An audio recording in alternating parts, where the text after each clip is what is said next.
الحمد لله نحمده ونستعينه ونستغفره ونؤمن به ونتوكل عليه ونعوذ بالله من شرور أنفسنا ومن سيئات أعمالنا من يهده الله فلا مضل له ومن يضلل فلا هادي له ونشهد أن لا إله إلا الله وحده لا شريك له ونشهد أن سيدنا ومولانا محمدا عبده ورسوله صلى الله تعالى عليه وعلى آله وأصحابه وبارك وسلم أما بعد فأعوذ بالله من الشيطان الرجيم بسم الله الرحمن الرحيم ما آتاكم الرسول فخذوه وما نهاكم عنه فانتهوا واتقوا الله إن الله شديد العقاب. وقال النبي صلى الله عليه وسلم لا تقوم الساعة حتى يقال في الأرض الله الله أو كما قال النبي صلى الله عليه وسلم. बुजुर्गान मुहतरम,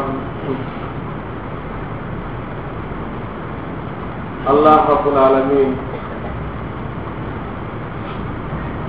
বড় ইহসান করে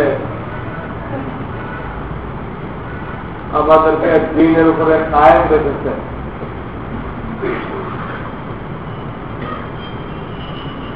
নবী করিম সাল্লাল্লাহু আলাইহি ওয়াসাল্লামের উম্মত হওয়ার তৌফিক দান করেছেন।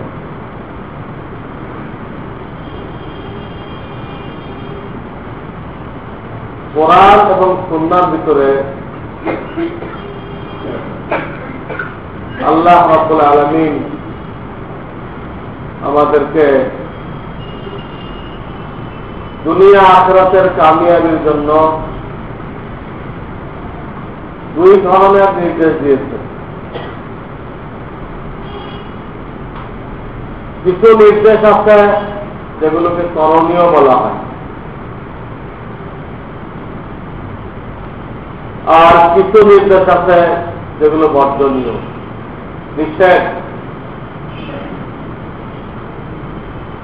কোরআন সুন্নাহর ভিতরে উভয়টাকে জোর দেওয়া হয়েছে, তাকিদ লাগানো হয়েছে। করণীয় গুলো করো, বর্জনীয় গুলো ছাড়ো, তাহলে তোমার দুনিয়ার জীবন কামিয়াব, কবরের জীবন কামিয়াব, আখিরাতের জীবন কামিয়াব।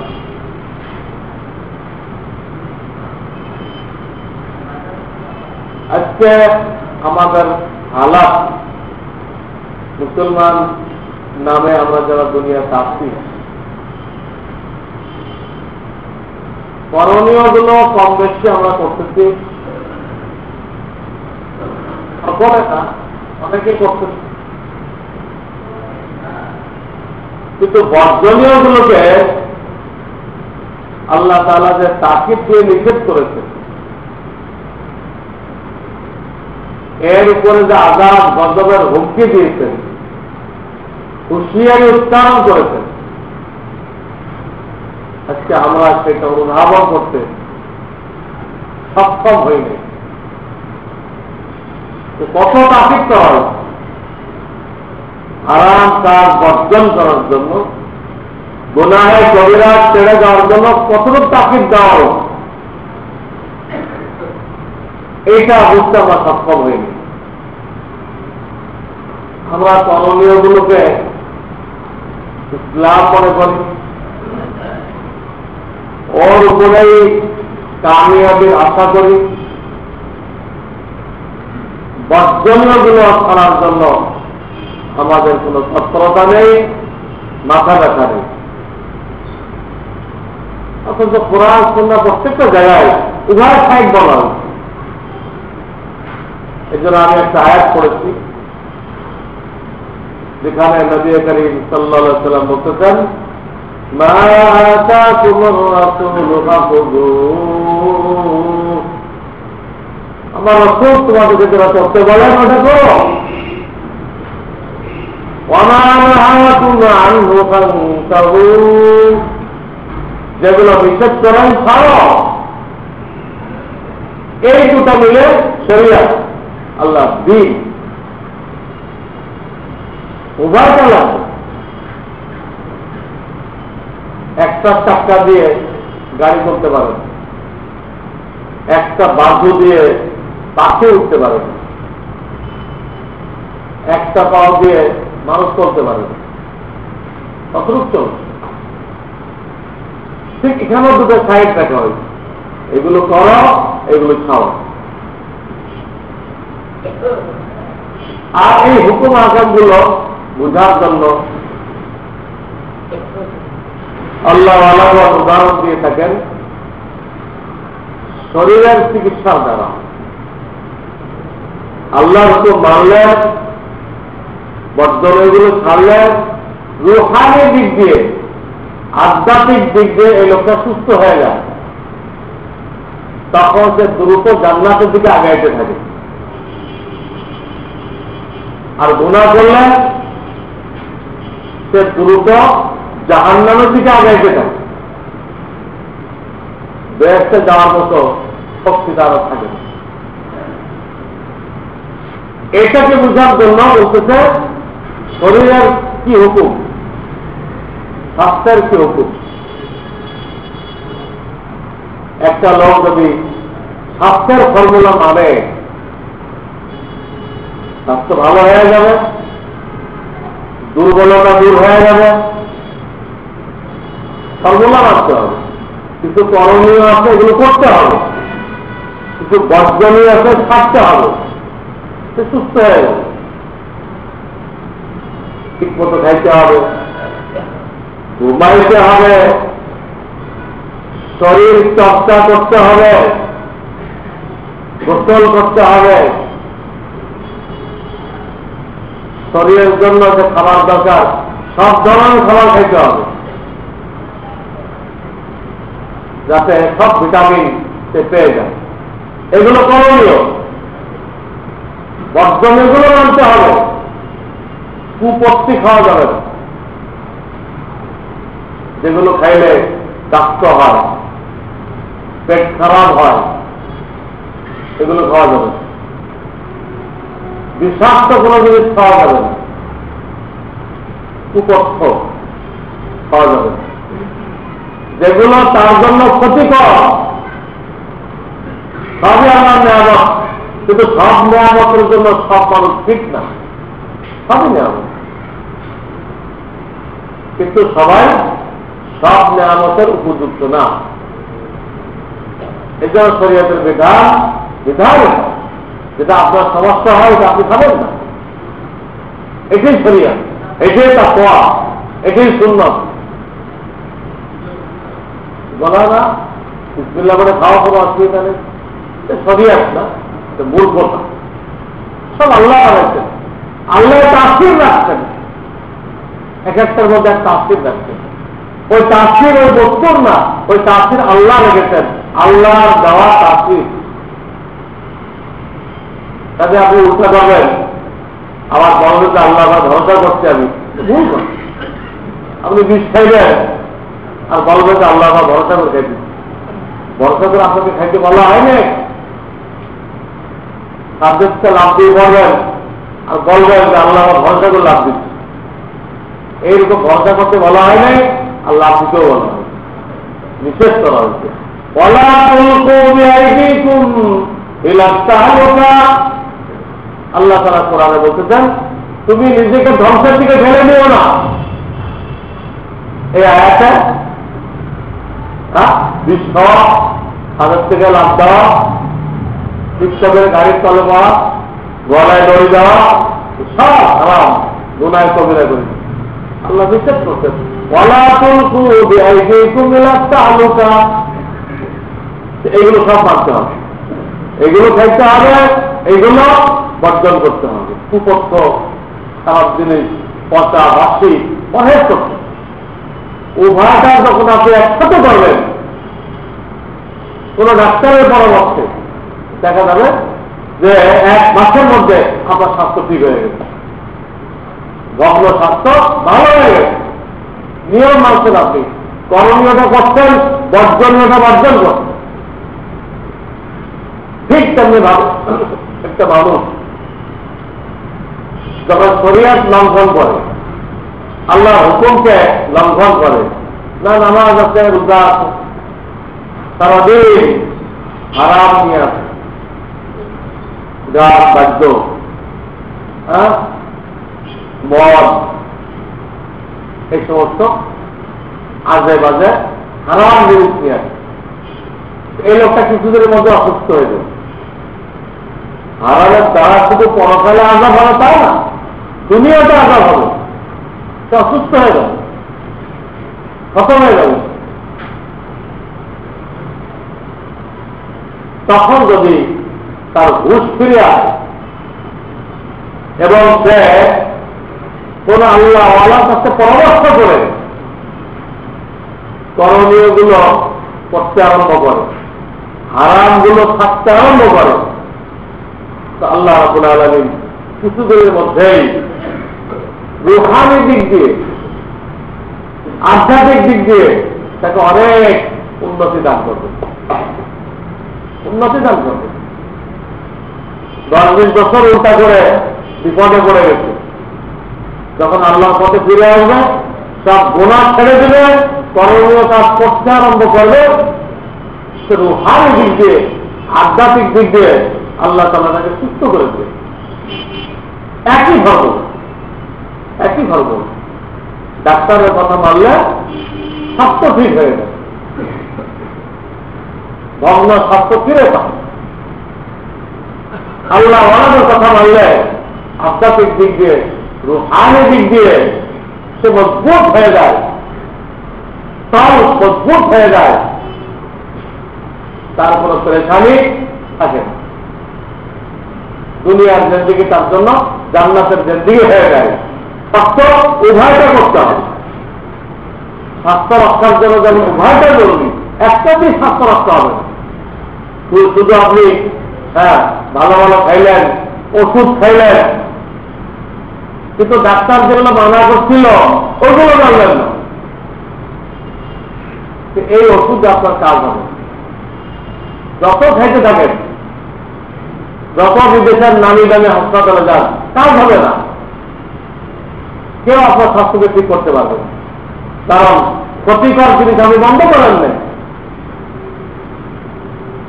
যত ভিটামিন খান কিচ্ছু লাভ হবে, ভিটামিন থেকে বিষ শক্তিশালী, কুপথ্য শক্তিশালী, স্বাস্থ্য ঠিক হবে। ঠিক তেমনি ভাবে শরীয়তের দিক দিয়ে যদি কেউ আগাইতে চায়, আল্লাহর নৈকট্য লাভ করতে চায়, আল্লাহর সন্তুষ্টি অর্জন করতে চায়, তাকে উভয় ঠাই গুরুত্ব দিতে হবে। করণীয় গুলো করতে হবে, বর্জনীয় গুলো থাকতে হবে। একসাথে যখন করবে তো তার উন্নতি হয়ে যাবে। কিন্তু আজকে আমাদের ত্রুটি কোথায়? করণীয় গুলো গলত, এর মধ্যে না মাসাইল আছে না সুন্নত আছে। করণীয় গুলো গলত ভাবে করা উচিত, আর বর্জনীয় গুলো ছাড়ার কোন নাম নিশানাও নেই। কল্পনাই করতে পারে না যে থাকতে হবে। আজকে দুনিয়ার মুসলমানদের অবস্থায় করণীয় টুকটাক কিছু আছে, সুন্নত অনুযায়ী না, কিন্তু বর্জনীয় সব তার ভিতরে আছে। যত গুণা আছে, চোখের দ্বারা গুণা করতেছে, পর্ণামে দেখতেছে, চাই রাস্তা হোক, টেলিভিশনের পর্দা হোক, তারের দ্বারা গুণা করতেছে, জবানের দ্বারা মিথ্যা বলতেছে, বিবাদ করতেছে, হাতের দ্বারা গুণা করতেছে, মিথ্যা লিখতেছে, মানুষের উপরে জুলুম করতেছে, দিল আর দিমাগের দ্বারা গুণা করতেছে, বসে বসে গোনার পরিকল্পনা বানাইতেছে, প্রোগ্রাম তৈরি করতেছে, সমস্ত অঙ্গ প্রত্যঙ্গ দিয়ে সে গুণা করছে। এই অবস্থায় সে যত বড় নামাজি হোক, যত বড় হাজির সাহেব হোক, যত বড় তাহাজ্জুদ গুজার হোক, যত বড় মসজিদ কায়েম করনেওয়ালা হোক, মাদ্রাসা বানানেওয়ালা হোক, এই লোকটা উন্নতির কোন রাস্তা নেই। যদি ইবাদত করতেছে এক ইঞ্চি আগে দিতে পারবে না, আগে দিতে পারবে, বিলকুল উন্নতি করতে পারবে না। তার উদাহরণ ওই ব্যক্তির মতো যে ভিটামিনও খাইতেছে, বিষও খাইতেছে, রেজাল্ট কি হবে? শেষ শেষ হবে। বা তার উদাহরণ ওই ব্যক্তির মতো যে ট্যাঙ্কের ভিতরে পানি দিচ্ছে, কিন্তু ট্যাপটাও খুলে রাখে, ট্যাপগুলো সব খোলা আছে, সারাদিন মেহনত করতেছে এই ট্যাঙ্কিটা পানি দিয়ে ভর্তি করে দেবে, সারাদিন মেহনত করে দেখবে রেজাল্ট জিরো, ট্যাঙ্কের মধ্যে কোনো পানি নেই, প্রত্যেকে থাকবে, সব নলগুলো খোলা। আজকে আমাদের এই হাল, আমরা নামাজ পড়তেছি, রোজা রাখতেছি, যাকাত দিচ্ছি, জিকির করতেছি, নফল নামাজ পড়তেছি, নফল রোজা রাখতেছি, দান খরচ করতেছি, সব ঠিক আছে, কিন্তু আমরা টেলিভিশন থাকতে রাজি নেই। এটা তো খারাপ হবে, এটা থাকতে রাজি, আরো যত গুণা, জীবন থাকতে রাজি নেই, জীবন তো মিথ্যা বলতেছে, কেউ ঘুষ খাইতেছে, আরাম আরাম পয়সা দিচ্ছে, দলের আগুন দিচ্ছে, কেউ সুদ দিচ্ছে, কেউ ধোকাবাজি করতেছে, কেউ মদ খাইতেছে, কেউ ডাকাতি করতেছে, কেউ বাপমাকে কষ্ট দিচ্ছে, কেউ বিবির হাত আদায় করতেছে না। কিতাবুল ঈমানের ভিতরে চতুর্থ অধ্যায় করে দেখেন, সেইখানে 100 গুনাহের তালিকা দেওয়া হয়েছে। কিতাবুল ঈমানের ভিতরে চতুর্থ অধ্যায় গুনাহের তালিকা, 100 গুনাহের তালিকা দেওয়া হয়েছে। আপনি আমি যদি জিন্দেগির হিসাব নেই, দেখা যাবে যে এক একজনের জিন্দেগির ভিতরে অনেকগুলো গুনাহ কবিরা চলছে, একটা দুটো না, ওখানে আপনি দাগ দেখ চিহ্ন লাগান, গুনাহ কবিরার বয়ান করতে থাকেন আর চিহ্ন লাগান যে 100 থেকে আপনার আমার ভিতরে কয়টা গুনাহ কবিরা আছে।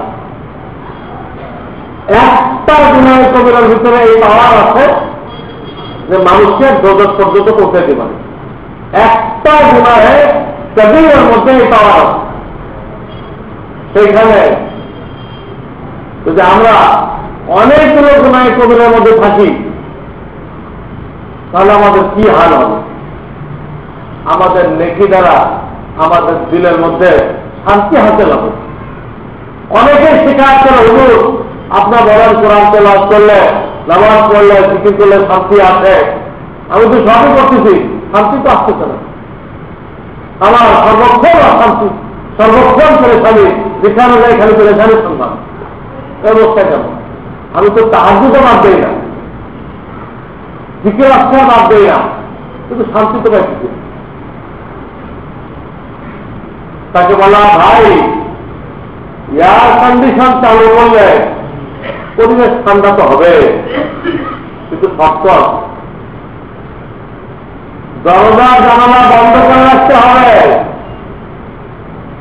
বাইরের গরম হাওয়া আপনার কামরায় যাতে ঢুকতে না পারে, এই একটা শর্ত। খালি এসি চালাইলে ঠান্ডা হবে। আপনি দরজা জানালা বন্ধ করছেন কিনা, ওটাও খোলা রাখলেন, সব গরম হাওয়া আসলো, সারা দিন এসি চালাইলে আপনার কি হবে, ওই রুম ঠান্ডা হবে। তা আপনি শান্তি না জানার মতো কাজ করতেছেন, নামাজ পড়তেছেন, রোজা রাখতেছেন, রেজেকের তঙ্গি দূর হওয়ার জন্য করতেছে, সব ঠিক আছে আপনার, কিন্তু গরম হাওয়াটা আসতেছে। আপনি চোখের জানালা বন্ধ করেন নাই, হারাম দৃশ্য দেখতেছে। কানের দরজা বন্ধ করেন নাই, কান দিয়ে হারাম আওয়াজ শুনতেছে। জবানের দরজা বন্ধ করেন নাই, মিথ্যা বিবাদ গালাগালি সব আপনার চালু। দিল ও দিমাগের দরজা বন্ধ করেন নাই, একা একা বসে গুনাহের কল্পনা করতেছে। এই অবস্থায় আপনার এয়ার কন্ডিশন কাজ করবে না, আপনার নামাজের দ্বারা শান্তির ফয়সালা হবে না, আপনার ছোড়া আপনার দ্বারা রেজেকের বরকত আসবে না। আমার সাহেব হযরত মাওলানা শাহ আবরারুল হক সাহেব নাসারাল্লাহু মাসদাহু, তিনি বলতেন, তুমি ওয়াকিয়া বলো ঠিক আছে, তোমার দিকে একটা দিকে ট্রাক আছে, কিন্তু অপর দিকে তুমি গোনা থাকতেছ না। তোমার রুটিনের মধ্যে গোনা দেখাই, সকালে এই গোনার থেকে স্টার্ট হবে, সারাদিন এই গোনা করবো, আর এই গোনা করতে করতে ঘুমায় যাবো। সব রুটিনের মধ্যে অনেকগুলো গুনায় কবিরা তুমি দাখিল করে রাখছ।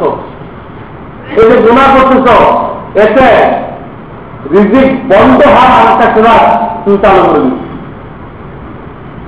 ওয়াকের কারণে আসমান থেকে আসতেছে রিজিকের সুরাত, আর গুনাহ করার দরুন জমিনের দিক দিয়ে দেখতেছে রিজিক বন্ধ করার সুরাত। এক একটা মানুষের জন্য কিন্তু আসমানে একটা দরজা, একজনের জন্য 14টা দরজা, একটা দরজা। ওই দরজা দিয়ে আপনার রিজিক নাজেল হবে, আর সেই দরজা আপনি ছিল রিজিকের ট্রাক, আপনি ওই দরজা বানাই দিয়েছেন কি রিজিক বন্ধ করার ট্রাক। এখন চিপা রাস্তা, দুই দিকে 2 ট্রাক আসছে, তাহলে ওই রিজিকের ট্রাক নিয়ে যে আসতেছিল কেমনি বলবো আপনার কাছে? আসতে পারবে না, খুব করতেছেন গোনা আছে, কিন্তু চাকরি হইতেছে, ব্যবসা বরকত হইতেছে না। কেন? ওই আর এক ট্রাক পাঠাই দিচ্ছে না। দেখা যাচ্ছে গোনা এমন একটা জিনিস রিজিকের মধ্যে সংকট সৃষ্টি করে, শান্তি ইতমিনান নষ্ট হয়ে যায়। যে দুনিয়ার আইন কানুন ভাঙে সে প্রেশার থাকে না। একটা লোক তো চুরি করে, ডাকাতি করে, সে কি প্রেশার থাকবে না? তখন না পুলিশ এসে আমার বাড়ি ঘেরাও করে দেবে, সর্বক্ষণ প্রেশার। যারা দুর্নীতি করে এরাও সর্বক্ষণ প্রেশার থাকে। যারা কখন না কোন পত্রিকায় আমার দুর্নীতির এই রিপোর্টটা ছেপে যায়, আর আমার চাকরি টাকরি সব শেষ, একাই প্রেশার থাকে, প্রেশার থাকে। এই প্রেশার থাকতে থাকতে হাত একা করে আরাম ভাবে পয়সা বাড়াইতে দিয়েছিল, পয়সা বাড়াই কি লাভ? পয়সা তো বাড়াইছে, ভোগ করবে, বাড়ানো নিজেই শেষ। আরামে আরাম, আরামে আরাম নেই। তো দুনিয়াতে যে অন্যায় করে সে প্রেশার থাকে, আর আল্লাহকে নাফরমানি করতেছে সে প্রেশার থাকবে না। আসল সরকার যিনি আহকামুল হাকিমিন, তার নাফরমানি করে সেই দুনিয়াতে শান্তিতে থাকবে, কোনো কল্পনা করা যায়? গুনার একটা ক্ষতি সর্বক্ষণ পেরেশান, গুনার ক্ষতি তার আকল নষ্ট হয়ে যায়, গুনাহ যে করতে থাকে আকল নষ্ট হয়ে যায়। সে ভালোগুলোকে খারাপ দেখে, খারাপগুলোকে ভালো দেখে, যত আপনি বুঝাবেন সে বুঝবে না। গুনাহ করার ধরুন আকল নষ্ট হয়ে গেছে। সাপে কামড়াইলে যেরকম মেজাজ নষ্ট হয়ে যায়, সাপে কামড়াইলে পিতা দিলে তার মিঠা, মিঠা দিলে তার পিতা। গুনাহ করতে করতে আকল নষ্ট হয়ে যায়। সে যত খারাপ এইগুলো দেখে ভালো, যত বুঝার ভাই যত খারাপ দেখে ভালো, আর আপনি যে ভালো বুঝাইলে ওইগুলো তার কাছে খারাপ।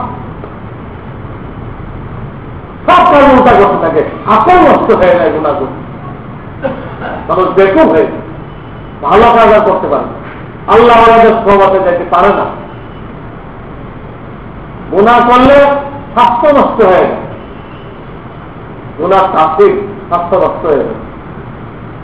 গুনাহ করলে তার বিবি বাচ্চা, তার চাকর নকর সব তার সাথে বিদ্রোহ করে, যেহেতু সে আল্লাহর সাথে বিদ্রোহ করছে। সে আল্লাহর বান্দা হয়ে, আল্লাহর গোলাম হয়ে আল্লাহটা মানতেছে না, তারটা কেউ মানবে না, সব তার বিরুদ্ধে। বিবি তার কথা মানে না, ছেলে মানে না, চাকরও মানে না। কিন্তু অনেক অভিযোগ করে, হুজুর একটু তাবিজ দেন তো, কিসের তাবিজ? ছেলেবেলে কথা মানে না। আমরা বলি ভাই আপনি আল্লাহর কথা মানেন কিনা? যে আপনি আল্লাহর কথা না মানেন কোন তাবিজ এই কাজ হবে না, কেউ আপনাকে মানবে না, বিবিও মানবে না, চাকরও মানবে না, কেউ মানবে না, সব আপনার বিরুদ্ধে। আপনি আল্লাহর বিরুদ্ধে, হাওয়া বাতাস সব আপনার বিরুদ্ধে, সব শান্তি সে পাবে। এবং গুনাহ যত করা হয় আযাব গজব বাড়তে থাকে, কিয়ামত কাছে গেছে। মানুষ যখন গুনাহকে ব্যাপক করে ফেলে, একটা গোপনে কেউ করলো, ওটার আযাব তার উপর নাযিল হয়। একটা লোক গোপনে গুনাহ করছে, এক জামানা পর্যন্ত আল্লাহ তাআলা তাকে তার গুনাহকে ছুপায় রাখে, তাকে তওবা করার সুযোগ দেয়।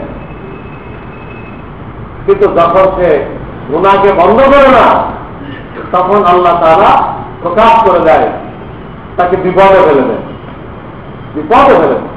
পয়লা চান্সে কিন্তু করে, পয়লা চান্সেই করে না, তখন তাকে তওবা করার সুযোগ দেয়। হাদিসে ঘটনা পাওয়া যায়, হযরত ওমর ফারুক রাদিয়াল্লাহু তাআলা আনহুর জামানায় চোর ধরা পড়ল। তো সে এই কথা বলে মাফ চাইল, হুজুর আমাকে মাফ করেন, এটা আমার জীবনের পয়লা চুরি, আমি আর কোনোদিন চুরি করব না। তো ওমর ফারুক রাদিয়াল্লাহু তাআলা তার কথা মানলেন না। বলে তুই পয়লা যদি চুরি করা এটা, তাহলে আল্লাহ তাআলা সাত্তারি করে, গোপন দেখে না কোথায় গেল তোমার ব্যাপারে হইতে পারে, সত্য করে বলো, আরো কষ্ট দিল। তো ধমক দিলেন, তখন সে বললো হুজুর আমি মিথ্যা বলছি, আমি আরো কয়েকবার চুরি করছি। তাহলে আগেই বুঝছি আল্লাহ সত্তা এক জামানা পর্যন্ত গোপন থাকে, তা আপনাকে কত সুযোগ দাও, সে সুযোগ গ্রহণ করে নাই, তখন আল্লাহ এটা প্রকাশ করে দেবে, দিয়ে বেইজ্জত করে দেবে। তো গোপন গুনাহ করলে তার উপরে বিপদ আছে, আর প্রকাশ্যে গুনাহ করলে সকলের উপর বিপদ আছে। প্রকাশ্যে গুনাহ করলে একজন তো গুনাহগার পাপী, এই জন্য তার উপরে আসবে, বাকিদের উপরে এই জন্য আসবে যে তোমরা তাকে আল্লাহর নাফরমানি থেকে বিরত রাখো নাই কেন? তোমরাও পাপী, তোমরাও অপরাধী, তবে ওর গুনার আযাব তোমাদের কোনো অবস্থা নেই। হ্যাঁ, ওয়াত্তাকু ফিতনাতান লা তুসিবান্নাল্লাযীনা যালামু মিনকুম খাসসা। আল্লাহ তাআলা কোরআনে বলেন, ওই আযাব গজব থেকে ভয় করো, যা বাসুনি করে করে শুধু জালেম উপরে আসবে না, তোমাদের সকলের উপরে আসবে।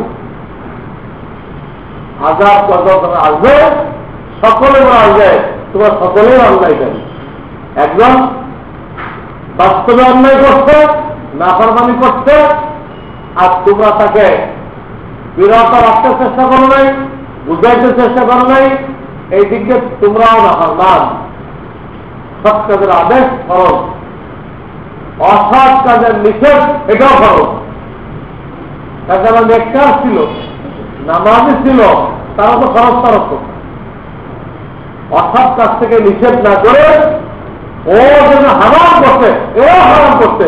যত দুই হারাম দুই রকম, কিন্তু দুই হারাম করছে।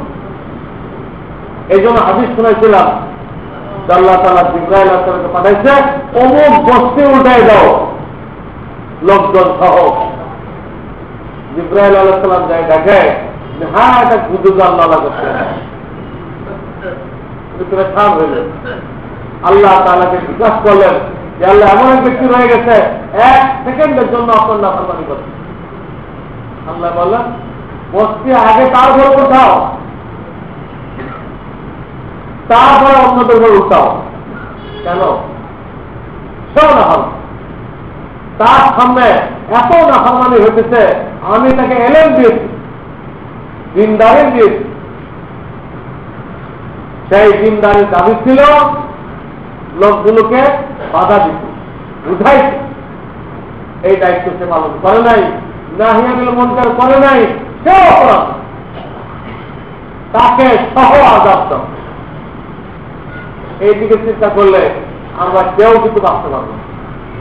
গুনাহ যেভাবে ব্যাপক হয়ে গেছে, আযাব গজব ব্যাপক হয়েছে, আযাব গজব ব্যাপক হয়েছে। আমি এই কথাগুলো বললামই ওই হাদিসটা শোনানোর জন্য, যে এরকম যে আযাব আসতেই থাকবে, তা আল্লাহ রাসূল বলে গেছে। একের পর এক গজব আসবে, বলে দিয়ে গেছে। এবং কি কি গুনাহ তখন প্রকাশ পাবে, এটাও বলে দিয়ে গেছে। কিয়ামতের যত আলামত আল্লাহ রাসূল বলে দিয়ে গেছে, এর প্রায়গুলো হলো গুনাহ কবিরা, আল্লাহ নাফরমানি। এই যে বিভিন্ন ধরনের নাফরমানি হবে, ওটাই কিয়ামতের আলামত। তো হাদিসে বিভিন্ন আলামত বলা হয়েছে। এক আলামত বলা হয়েছে, বিচার বিক্রি হবে। কিয়ামতের আগে বিচার বিক্রি হবে, যে কিনতে পারবে তার পক্ষে রায়। এখন খবর নেন, কোর্ট কাছারিতে যারা যায়, সেখানে কিভাবে হয়? নর্মাল ভাবে হয় না বিচার কিনতে হয়? এই কিয়ামতের আলামত সেখান থেকে বোঝে। কিয়ামতের আলামত আছে যে মিথ্যা এটা একটা পেশা হবে। দুনিয়াতে পয়সা রোজগার করা অনেক পেশা আছে না? কেউ মজদুরি করতেছে, কেউ চাকরি করতেছে, কেউ ব্যবসা করতেছে, কত কিছু করতেছে। হাদিসে আছে মিথ্যা বলতে যারা এক্সপার্ট হবে, মিথ্যা শেখানো হবে, ট্রেনিং দেওয়া হবে, ডিগ্রি দেওয়া হবে, এবং এটা একটা পেশা হয়ে যাবে। খুব সম্ভ্রান্ত পেশা তাদের, কালো কোট লাগায় খুব এই পেশা করে, বুঝলেন? এটাই পেশা হয়ে যাবে। হাদিসে মহিলারা কর্ম ময়দানে পুরুষের পাশাপাশি চলে আসবে, পুরুষের পাশে চলে আসবে। প্রত্যেক গভর্নমেন্ট এটা করছে, পড়াইতেছে কিন্তু কাফের না, ইহুদ খ্রিস্টান, তারা তো সরাসরি আসবে। তারা যত মুসলমান দেশের গভর্নমেন্ট আছে ওদেরকে দিয়ে করাইতেছে, মেয়েদেরকে বাড়ি থেকে বের করো, চাকরির নামে, শিক্ষার নামে, এনজিওর নামে, যে কোনো নামে, তাহলে আমরা তোমাদের সাহায্য সহযোগিতা আরো বাড়াই দিব, আরো বাড়াই। এই প্রলোভন দিচ্ছে। আর এদের তো আর অতটুকু এলেন নেই যে রেজাল্ট কি হবে। বাড়ি খালি করে মহিলারা রাস্তায় নেমে আসবে, তখন রেজাল্ট কি হবে? টাকা ওপেন হয়ে গেলে আর 6 টাকা পাওয়া যায়, 4 টাকা পাওয়া যায়। মানুষ তৈরির কারখানা যখন ওপেন হয়ে যাবে, যারা ইউরোপ সিস্টেমটা চাইতেছে, তখন আর সহি মানুষ পাওয়া যাবে। যত মানুষ দেখবেন কি ঠিকঠাক মনে হয় যে নব দাদা, কিসের নব দাদা? হারাম দাদা। কিসের নব দাদা? লেবার দেখে নব দাদা মনে হয় এটা দেখা যাবে। এই কোন গুণা নেই যে গুণা সে করতেছে না। মুসলমানরা বিয়ে করতেছে হিন্দু মেয়ে, কতগুলো রিপোর্ট আসছে আমার কাছে, মুসলমান বানায় নেই, সরাসরি করছে। কি হলো? এই তোমাদের অভিযোগ হিন্দু মেয়ে করছে। বড় বড় পার্টির নেতা ইনকাম সোর্স কি? পদের দোকান আর দেহ ব্যবসায়ের দোকান, এটা হলো নেতা। আর তারা হলো অভিযোগ। কি দুর্দশা! তো কিয়ামত আলামত এইগুলো পয়লা চলে আসবে, এইগুলো একটা একটা করে বাস্তবায়ন করা হয়েছে। আর আমাদের নেতারা এগুলো মুখস্থ করছে, খুব ভাষণ দিচ্ছে নারীদের বের করার পক্ষে। এই ভাষণ দিতে পারলে সেই বড় নেতা, কারণ কাফেরদের কাছে তাকে খুব মূল্যায়ন করা হয়। আর শরিয়াতের নিকটে চাপটা উঠব। সেই আলামত গুলো দেখা যাচ্ছে প্রায় কেয়ামতের আলামত হলো গোনায় কবিরা। প্রায় কেয়ামতের আলামত গুনায় কবিরা, দু চারটে মাসে ইমাম মাহাদি আসবে, একটা তো গোনায় কবিরা। ঈসা আলাইহিস সালাম আসবে, তো গোনায় কবিরা না। এরকম দু চারটে বাদ দিয়ে আর সবগুলো কেয়ামতের আলামত হলো গোনায় কবিরা। একটা হাদিসের মধ্যে আসছে এইসব গুনাহগুলো যখন প্রকাশ পাবে তো চতুর্দিকে আযাব গজব একটার পর একটা আসতে থাকবে, একটার পর একটা। দেখেন জাপানের ভিতরে সুনামি আসলো, লক্ষ লক্ষ লোক পড়ে গেল। আমেরিকার ভিতরে কি কি জলোচ্ছ্বাস হলো, হাজার হাজার লোক মারা গেল। আল্লাহ তাআলা দেখাই দিলেন যে সুপার পাওয়ার কত অসহায়, দেখাই দিলেন। তখন বুঝছে হেলিকপ্টার দিয়ে কত কাজ করছে। আর এই ডুবন্ত মানুষগুলো হেলপাস করছে। আজকে ওখান থেকে আমি তোমাকে কোনো সাহায্য করতে পারবো না। তুমি কি সাহায্য করতে পারবে? কোথায় মুসলমান মারা যায়, মুসলমান ধ্বংস করা যায়, এই ব্যাপারে ওনার সমস্যা। মারার ব্যাপারে এক্সপার্ট, বাঁচানোর ব্যাপারে কোনো যোগ্যতা নেই। এটা আল্লাহ তাআলা তার দেশে দেখাই দিলেন, কোনো সমস্যা নেই। একদম দৃঢ় ভাব, কোনো একটা তো মোকাবেলা করতে পারে, একটা পর একটা। তারপর দেখেন পাকিস্তানের ভিতরে একটা ভূমিকম্প হয়ে গেল, সেখানেও লক্ষ লক্ষ লোক শেষ হয়ে গেল, লক্ষ লক্ষ লোক সেখানে শেষ হয়ে গেল। খ্রিস্টানরা এসে দাওয়াত দিতে আরম্ভ করে।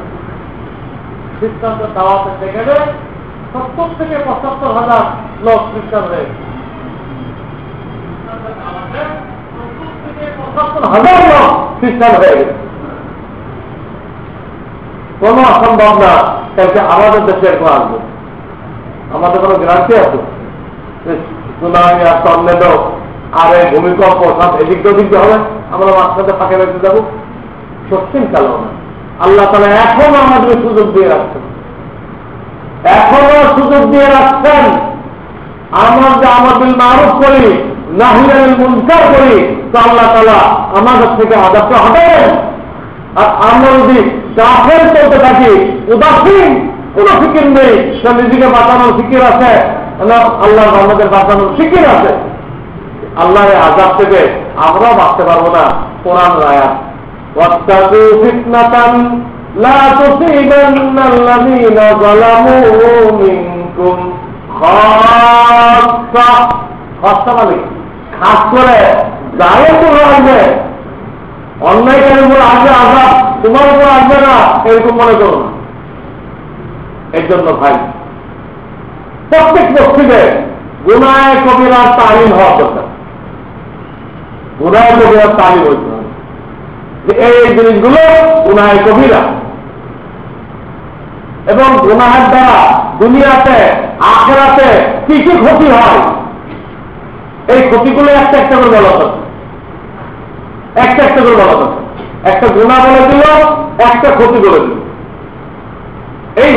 যখন জানবে যে এই জিনিসগুলো গুনাহে কবিরা, এর দ্বারা দুনিয়া আখিরাতের এই ক্ষতি হবে, তখন তার জন্য নিজে বাঁচা, অন্যকে গুনার ব্যাপারে সতর্ক করা সহজ হবে। আজকে তো উপর জানেই না যে এটাও কোনো হারাম থেকে অনেক হারাম এইরকম রয়ে গেছে যে এটা যে হারাম, কথা এখানে উজুখানায় মুসলমানের উজু করতেছে, এই যে হাত ধুতেছে, চেহারা ধুতেছে, আর টেপ দিয়ে পানি পড়তে আছে মাথা আসতেছে না যে আমি পানির অপচয় করতেছি, হারাম কাজ করতেছি, আমার উজুটা হারাম হয়ে গেল। কারো মাথায় আসতেছে না? মাশাআল্লাহ কারো মাথা আসতে পারে। যার মাথায় আসবে সে একবারে টেপ ছেড়ে উজু করবে না, সে বারবার পানি নিবে, বারবার বন্ধ করবে। এরকম কয়জন মুসল্লি পাওয়া যাবে যে একবার উজু করতে যায় 10 বার টেপ বন্ধ করে? কয়জন পাওয়া যাবে? সে হারাম থেকে আসতেছে। আর দেখা যাবে 99 জন মুসলমান সে কি করতেছে, সে ওই একবার টেপ করে উজু করতেছে, তাতে এক উজুতে 1 লোটা 1 বদনা পানি যথেষ্ট ছিল। ওইভাবে ছাড়ার কারণে 1 বালতি, আপনি নিচে একটা বালতি দিয়ে পরীক্ষা করেন, পেট করে উজু করেন আর নিচে একটা বালতি দিয়ে পরীক্ষা করেন, আপনার 1 উজুতে কি পরিমাণ পানি নষ্ট হয়েছে দেখবেন। কতগুলো পানি নষ্ট হয়েছে, এইটা যে হারাম সে তো বুঝতেছে। এই যে অসংখ্য হারাম আমাদের মধ্যে রয়ে গেছে, আমাদের মধ্যে একটা হারাম হয়ে গেছে, যেটা আমরা হারাম বলে চিন্তাই করতেছি অহরহ। কারণ ইন্তেকাল হয়ে গেলে সাথে সাথে ফরজ বের করতে হয়, দেরি করা হারাম। আপনি কয়টা মুসলমান পাইবেন যে ইন্তেকাল হয়ে গেলে 2-1 দিনের মধ্যে ফরজ বের করে তাদেরকে যার অংশ দিয়ে দেয়? দেখেন তো কোনো মুসলমান ওই কয়েক বছর পরে বাদ করতেছে, তাও মর্জি মতো। আর এত বছর যে ফসল হলো, ইনকাম হলো, এগুলো দিচ্ছে না। আরে কারা খেয়ে গেল? সবাই ভাত ছিল এখানে, সেটা হারাম করতেছে সে জানে না। তাকন দিচ্ছে, পাজামা জামা করতেছে, নামাজের সময় উঠাই দেয়। তো নামাজের সময় হারাম, নামাজের বাইরে যায় দেশে কোথায় পাইল? পুরুষের জন্য টাকুন নিচে কাপড় পরা সর্বক্ষণ হারাম। নামাজে তো ডবল হারাম, নামাজের বাইরেও হারাম। কাজেই এই ধরনের পাজামা, এই ধরনের প্যান্ট পরা তো হারাম, এত বড় হারাম যে বুখারীর হাদিস আছে, আল্লাহ তাআলা এত রাগ হবেন হাসরের ময়দানে, তার দিকে তাকাইও দেখবেন না, তাকে গুনাহ থেকে পাপও করবেন না। তো ইনশাআল্লাহ আমি এই ব্যাপারে বলবো। আজকে কথাটা শুরু করলাম যে অনেক হারাম, একদম হারাম, কিন্তু আমরা না জানার কারণে ওই সব হারামগুলো লয়ে করতেছি, আর আল্লাহর আযাব গজব দাওয়াত দিচ্ছি। এই অবস্থায় আমরা বাঁচতে পারবো না, যে কোনো সময় মারাত্মক গজব পড়ে আমরা শেষ হয়ে যাবো। এই জন্য হারামগুলো জানতে হবে, নিজে বর্জন করতে হবে, নিজের পরিবার পরিজনকে বলতে হবে, অন্যকে দাওয়াত দিতে হবে। এবং এর দ্বারা কি হবে? প্রত্যেকটা হারাম যখন বর্জন করবো, অন্যকে বোঝাবো, আল্লাহ তাআলা একটা ফরজ কাজ করলে যে সব হয় ওই পরিমাণ সব দান করবেন। হারাম কাজ করা হারাম, বর্জন করা ফরজ। করা হারাম, বর্জন করা ফরজ। একটা হারাম ছেড়ে দিলেন, একটা ফরজ আদায় করার সব পাইলেন। এই জন্য কিতাবে লিখছে যে একটা লোক জিন্দেগি থেকে একটা হারাম ছড়াই দিল, একটা হারাম 10 লক্ষ টাকা নামাজ পড়া থেকে সেটা ভালো কাজ করবে। আপনি আজকে থেকেই তাকলুল করে পড়তে আরম্ভ করলেন, 10 লাখ টাকা নামাজ পড়া থেকে বড় কাজ করলেন। আপনি আজকের থেকে আপনার চেহারায় আর হাত লাগাইলেন না, ইমানের আলামত বাস্তবায়ন করে দিলেন। 10 লক্ষ তাকলুল করে উঠেছে, 10 লক্ষ হয়ে গেছে। চেহারায় গায়ে লাগতে নিয়ে করতেন, শুরু করে দিচ্ছেন, আর 10 লক্ষ টাকা নফল নামাজ থেকে বড় ইবাদত করলেন আপনি। এই জন্য একটা হারাম ধরে দিলেন, 10 লক্ষ নফল নামাজ থেকে বড় ইবাদত করলেন। 10 লক্ষ নফল নামাজ সহ জীবনে পারা যাবে? কিন্তু একটা হারাম বর্জন করে এই নেকিটা হাসিল করা সম্ভব না। আল্লাহ তাআলা হারাম জিনিসগুলো বুঝে বর্জন করা, অন্যকে দাওয়াত দেওয়ার তৌফিক দান করেন। ওয়া আখিরু দাওয়ানা আলহামদুলিল্লাহি রাব্বিল আলামিন।